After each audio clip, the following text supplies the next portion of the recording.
Paul, you've been keeping an eye, I know, on what's happening here as far as our fire conditions, but also what's happening across our country. Yeah, because people have friends, relatives that live all across the country, and that part of the country on the Gulf Coast of Texas and Louisiana is squarely in the crosshairs from Hurricane Laura. Category 1 hurricane right now, but let's switch over to the forecast path of the storm.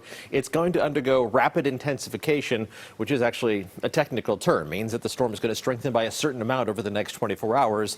Current forecast from the National Hurricane Center shows it as a major Category 3 hurricane as it makes landfall on the mouth of the Sabine River by early on Thursday morning, really late on Wednesday night, with 115-mile-an-hour sustained winds. But some of the forecast model data even shows it as a Category 4 hurricane, just devastating for some of the same parts of the country that were affected by Hurricane Ike, Hurricane Rita, Tropical Storm Imelda, Hurricane Harvey, all of those storms making landfall in a very similar spot, and then it weakens and moves farther inland, but still bringing tons of rain. Around here, the issue, of course, is still the air quality. This map doesn't look as bad as it even did earlier today. Coming up at 6 o'clock, I'll show you a time lapse of how the air quality has evolved over the past several hours. It's still not great, but at least there are some green dots on the map indicating okay air quality. More yellow dots, that moderate category, but still some of the worst air quality is right around San Jose, and it's going to be in the same category again tomorrow. Unhealthy for the East Bay and the Santa Clara Valley. The wind has been gusting up to about 15 to 20 miles an hour, kind of funneling through the Golden Gate and then spreading out through the valleys of the Bay Area.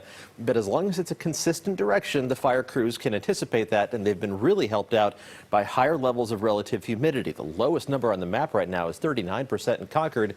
It's not uncommon to see relative humidity levels in the 10 to 15% range this time of year. So anything that's in the 30s, 40s, and 50s is a bonus. But of course, there's the haze still hanging out over San Jose, where the high temperature stayed below 80 degrees today. That certainly helps. 81 Santa Rosa, only 88 degrees for the hot spot in Concord.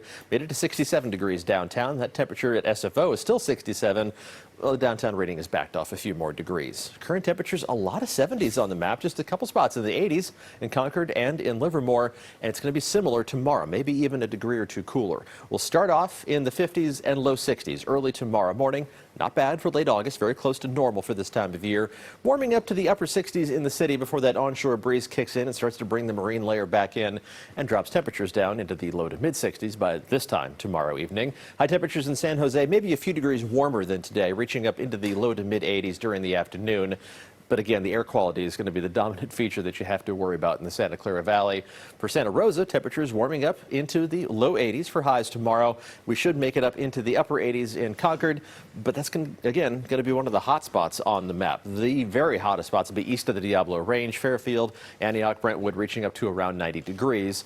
But again, it's August. This isn't a bad-looking temperature map, and the cooler the temperatures are, the higher the relative humidity is, and that really helps out the fire crews as they continue to battle away at all of the hundreds of thousands of acres of wildfires that we have across the Bay Area. Temperatures will warm up a bit for the end of the work week on Friday, especially inland with highs in the low to mid-90s.